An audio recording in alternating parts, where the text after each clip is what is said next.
Going to have a look at the press now, the newspapers, and of course in the UK, they're very much focusing on the election, aren't they, Laurel?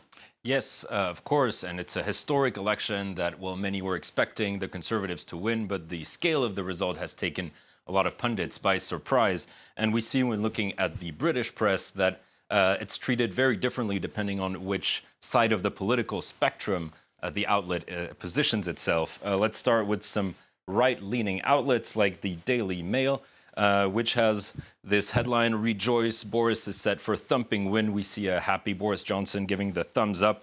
And, well, the paper says the results and this absolute majority has given Boris Johnson the tools and the mandate to deliver the Brexit he promised. Moving on to the Daily Express, another right-leaning tabloid, where we see a front page that is very patriotic. The British Lion roars for Boris and Brexit.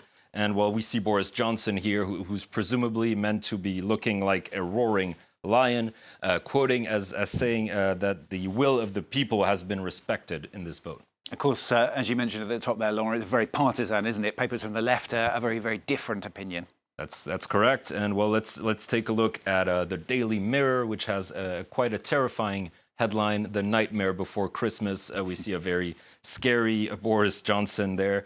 The caption says it all, but it also comes with this scathing article on what we should expect for the next 5 years. The author argues that we should brace ourselves for the 5 years of destructive blitzkrieg, and that despite getting his slogan of getting Brexit done, Boris Johnson has proven to be a serial liar, and he could now be a victim of his own success, as in he has nowhere to hide and no more excuses if he can't deliver the Brexit he promised. Now, one more cartoon by The Independent seems to echo this sentiment. This is the cartoon where we see Boris Johnson as Pinocchio holding a copy of Machiavelli's The Prince, of course, and his nose seems to have gotten so big that it's turned into a key to Downing Street, another hint that the Prime Minister has lied his way to this election victory. I wonder how far in advance that one was prepared. A lot of the headlines focusing then, as that one did, on Boris Johnson. A lot of papers, of course, also talking about Jeremy Corbyn, the Labour leader. Of course, and it's shaping up to be the Labour Party's worst result in decades. And a lot of papers and pundits are blaming it directly on Jeremy Corbyn, who says he now plans to resign before the next elections. Now, the Daily Mail calls it a Corbynocalypse. I'm going to get that right one day. It's not the best pun ever, but it's quite accurate. It's a catastrophe. And difficult to say. It is. It's the third time that and so it's a crushing defeat for Corbyn, and the article criticizing him for not accepting the blame, personally the blame for this defeat, blaming it on Brexit. And, well, these elections were also closely watched across the Atlantic, where they have their own elections looming in 2020, and a lot of people have drawn parallels between the UK and the US, especially between Jeremy Corbyn and Bernie Sanders or Elizabeth Warren, the progressive left candidates.